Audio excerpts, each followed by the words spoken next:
It's now time to present the Walt Grealis Special Achievement Award.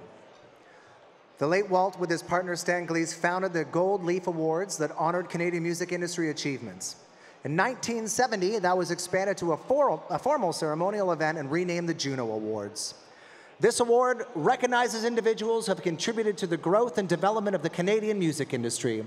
Here to celebrate tonight's recipient, Duff Roman is a Grammy-winning producer and a Canadian music archivist, Jan Youst.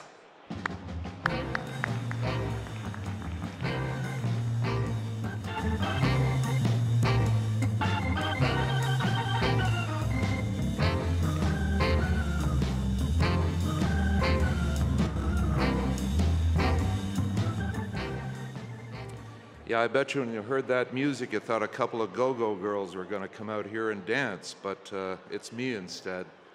Good evening, everyone. That song you just heard is Bacon Fat, written by Garth Hudson and Robbie Robertson in 1964, and produced by the great Duff Roman, with Levon and the Hawks before they were known as The Band. At a time when Canadians were covering British and American hits, Duff was encouraging his artists to write and record their own songs. Yes, he transformed Chum FM into the top station in North America, retiring as acting president of the entire Chum chain. But it's his continuing devotion to Canadian musicians as the founder of Factor that sets Duff apart.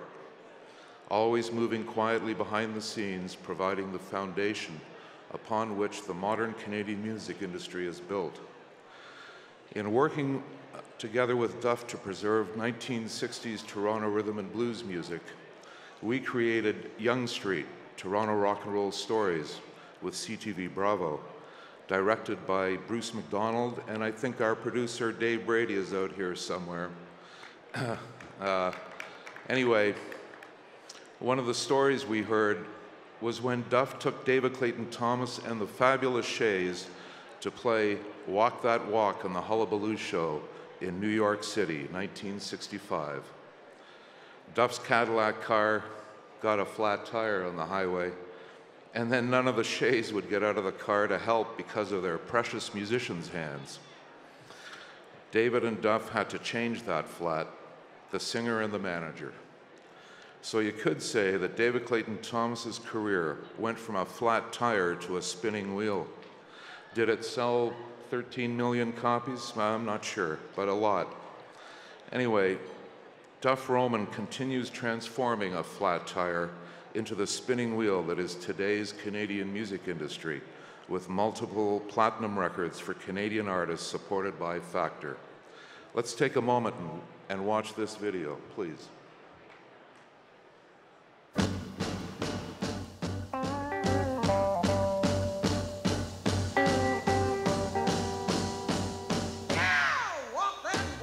My name is Duff Roman, and I'm honored to be receiving the Walt Grealis Special Achievement Award tonight. I feel very fortunate for the life and career I have had, and I still have. At times, it almost seems a bit surreal, or like something you would only see in the movies.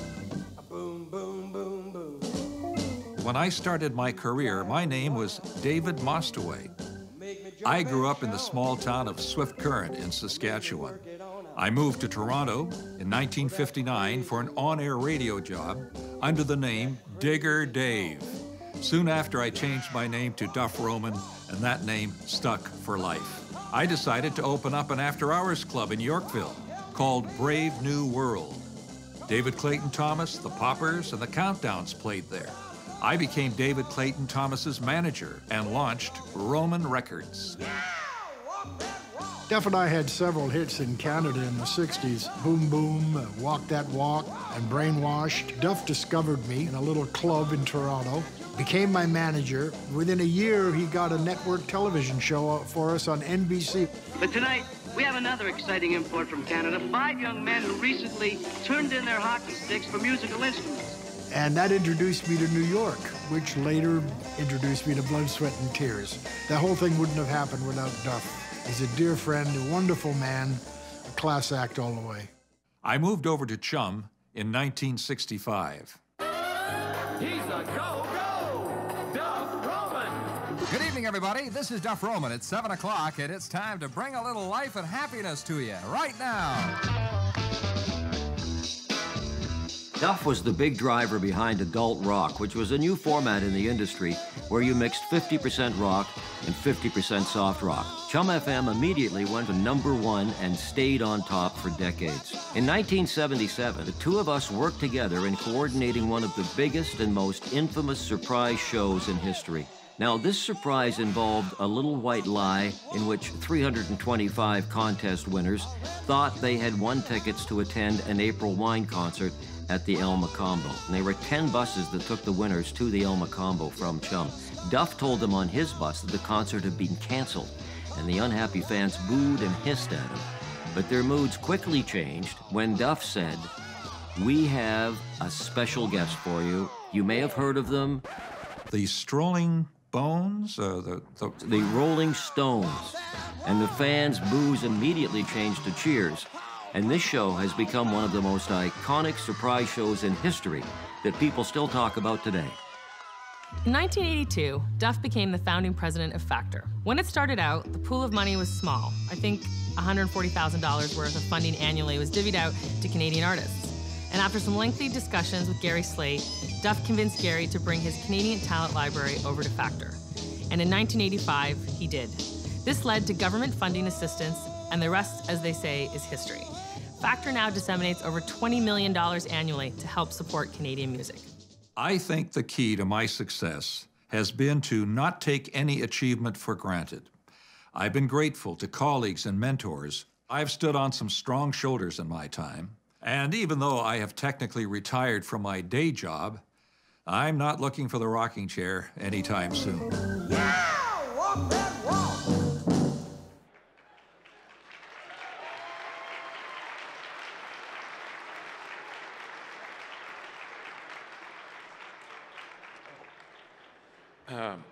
Duff, I was on the phone today with the great Garth Hudson in Woodstock, New York, and he sends his best congratulations on behalf of the band, and hope you'll get up here right now and receive this award. You made me so very happy. I'm so glad you came into my life.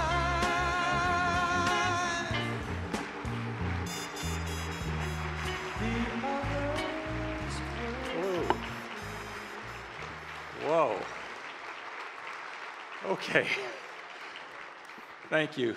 Thank you so much, and especially Jan, a colleague, a friend, and you heard him, Grammy Award winner. So, so proud of him. I thank you also to the JUNO Gala crew for producing that video. That was really great. Thank you so much. Appreciate that very much. As you can tell, I'm very touched by this award. Created in honor of Walt Grealis.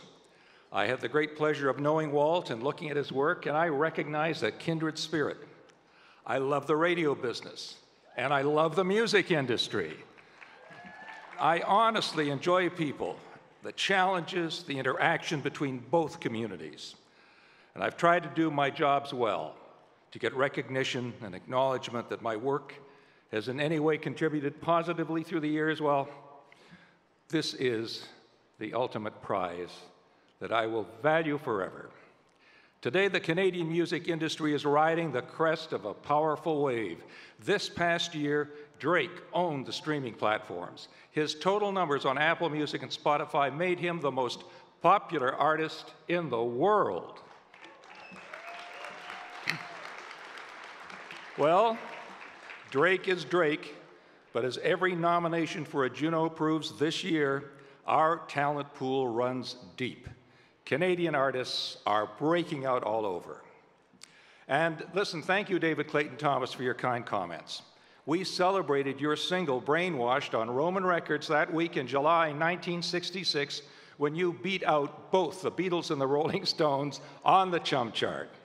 And I share that feeling with every musician, artist group out there who hears for the first time their record played on the radio. Not just streaming, not just on the internet, but on the radio. I was lucky enough, actually, to be a DJ at Chum during the 60s and the heyday of Top 40 radio. It was an exciting time, but for me, leading the development of the Hot AC format in 1985 to reposition Chum FM, well, listen, I won't lie, it was especially sweet. And I thank you, Roger Ashby, for your kind comments. You're a radio legend. Your talent and that of Marilyn Dennis and Rick Hodge helped rebuild and maintain Chum FM's leadership for decades. So who can top that? And finally, I'm honored to have had the trust of both the music industry, everyone out there, and the radio broadcasters to be there at the beginning when Canadian artists found their wings, working with people of vision on both sides of what was once the great divide, broadcasting and music. Well, we found common ground in 1982, and taking those first baby steps together with high hopes and a few $1,000s in the kitty, the key piece of an infrastructure for nourishing and maintaining our cultural identity in a world without walls. I believe we have a better way. And I thank Meg Simsick for your kind words. As chair of Factor, you are an inspiring example of how a successful music entrepreneur gives back to the industry. Well, ladies and gentlemen, a final big love thank you to the many talented people I've had the pleasure of working with and learning from over the past 63 years. Ooh. Thank you to my mentors for their guidance, and thank you to my family for supporting me and making my life easier. It's been quite a ride, but it's not over yet. There is one documentary to be made about the Hawks and the birth of the band from Yonge Street to Big Pink. Who knows, we may yet meet again. But until then, in the words of David Clayton Thomas, I plan to keep on walking that walk. Thank you all. You